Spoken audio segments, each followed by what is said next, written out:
Hello YouTube model railroaders. Today I'm going to be reviewing and running the new MTH General Electric Evolution Hybrid, the ES44 AC diesel locomotive. Well, after a 3-year wait, it's finally been delivered from MTH, and it's an absolutely beautiful piece. I haven't done many reviews for quite a while. I've mainly just been doing running sessions, but this engine is so beautiful I just thought I'd do a review on it. First of all, this engine comes with all the top features that you've grown to know from MTH. This now has the new Protosound 3.0, which is a great system. It has the new lighting package that comes with the Proto 3.0. It has LED headlights front and rear. Has the LED oscillating ditch lights. Has LED lighted number boards front and rear. LED lighted cab interior, has the engineer and the conductor figure, and what sets this engine apart, just like the Lionel hybrid, are the flashing recharging lights down either side of the body. This engine also has a great smoke unit and a great sounding horn. Beautiful detail. Has this metal mesh screening on the intake on the side of the engine, and also on the radiator on the back of the engine. Has the non-slip walkway around the engine, and on the front and rear deck of the engine has the see-through steps for water drainage. Real nice detail on the fuel tank, separately painted detailing on the fuel tank. And one thing that I just think sets MTH apart are their die-cast trucks. They're magnificent. The detail on this particular model is fantastic. Real nice brake lines, all the air cylinders. Brake lines going clean back to the air cylinders on the side of the engine, and just overall real nice. This engine also has the the GPS unit on the roof, and just overall great engine. One other thing I like that they did with the lighting on this now, they seem to have slowed down the oscillating ditch lights. To me they look more realistic, like the real railroads. And this engine also, by the way, it also has the ground lights like on the Lionel GE hybrid. But unlike the Lionel hybrid, I believe on the Lionel hybrid, once you get up to about 15 scale miles an hour, the ground light shuts off. While on the MTH version, as soon as you go in a forward or reverse mode, that light shuts off. Also, what's nice about the lighting on this for the headlights, this implies the actual railroading Rule 17 lighting effect. I'm sure a lot of people have seen engines parked on sidings, and you've seen the headlights that are actually kind of dim. Well, this employs that same type of technology. When the engine's just sitting idling and not moving, the headlight is on, whether front or back, but it's a lot dimmer. Then as soon as you go forward, the headlight will brighten up. And the LEDs, MTH, they use the real nice soft white LED, unlike them blue things that Lionel use, which I don't like. This engine, as far as I'm concerned too, it has a fantastic horn. I personally, I have the Canadian Pacific GE hybrid from Lionel, and I'll take this horn any day over that. I really don't care for the horns on the Lionel ES44s. I personally have never heard horns on a railroad like that. I know I live on the Norfolk Southern Main Line, and the horn that's in this GE hybrid from MTH is identical to what I hear coming through the valley here where I live every day. Also on this body there's all kind of special warning placards. Has the GE Builder's plate, real nice GE logo on either side of the engine, and it also has a little sticker saying that it's green technology. And just a beautiful model. One more thing too, comparing this with my Canadian Pacific Lionel, there's actually more detail in this body than there is on the Lionel hybrid. Like the metal bodies, you just can't get the same amount of pronounced detail that you can on a plastic body. That's why I'm really not crazy about the metal bodies. But Lionel, that's always been a marketing ploy of theirs, to always think something else is better, and it really isn't. And the only thing that this doesn't have that the Lionel engine has, the roof panel doesn't lift off, and it doesn't have the little sliding door in the front, and it also doesn't have the fan that kicks on and off. But to me, them items are worthless. I mean, they're nice features, but to me, those are only good if you're having a static display. I like to run my engines, but they're both great companies, like I've always said, and I buy both. But one other thing is what's nice about the MTH, it also comes with the General Electric rolling laboratory car. This used to be a railway post office passenger car, and General Electric bought this, reconditioned it, and they have all their electronic equipment in there that they run behind the engine to monitor the performance of the engine, all the temperatures and everything like that. So for $469 versus about $800 for the Lionel, I'll take the MTH version anytime. So if anybody wants to get one of these, I suggest you get a hold of your MTH dealer right away. These are going very quick. They didn't make as many as they planned, but there is going to be another production run of these in the fall. And overall, would I recommend this engine? Absolutely. There is one thing that I have to point out that I'm not crazy about. I have 4 engines that are Proto-Sound 3.0 so far, and I've noticed that the volume level is not quite as loud as a lot of my engines with Proto 2.0. Matter of fact, some of my Proto 2.0 engines, when they're running, you can't hear this running. Now I sent MTH a message on their Facebook page, and they claim that it's supposed to be like that, that they engineered a speaker with more bass and a more harmonic graduated sounds all across the board, but I personally don't buy that.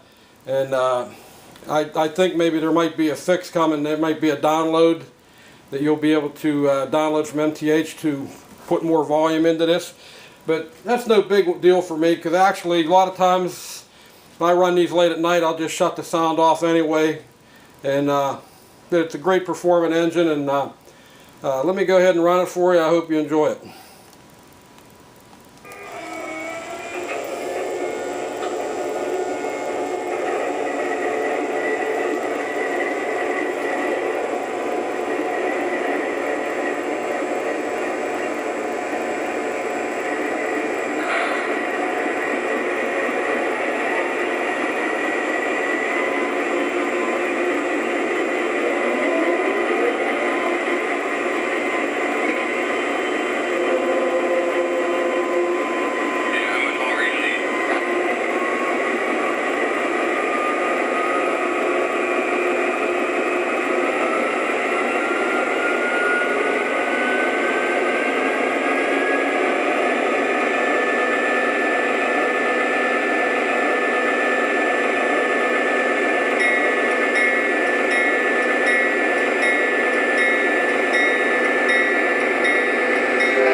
I just wanted to do a shutdown mode for you so you could just kind of see the front of the engine. One other thing too, I forgot to mention that this engine has, it also has the radiator you lift off the back, and your controls are under there for your DCS, DCC, 2-rail, 3-rail. And by the way, you can shut the flashing charging lights off by using one of your soft keys on the DCS commander. This engine also has the proto couplers I forgot to mention. So let me go ahead and run this again for you. I just wanted to stop it there, tell you a few things I forgot to tell you. And then also the passenger car also is lighted and has a full interior also, and the doors all open. So it's a very nice package.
Well, thanks for watching. I hope you enjoyed this video, and a couple other things I also wanted to tell you, that if you do buy this engine, check under your radiator hatch, because I know a few people, including mine was set on DCC and 2 rail. You want to set that to DCS and 3 rail. And this engine also can be made into a 2 rail O gauge by MTH's 3.2 rail system.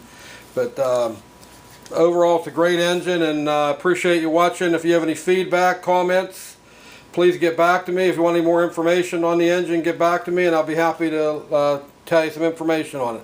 Thanks for watching. We'll catch you next time.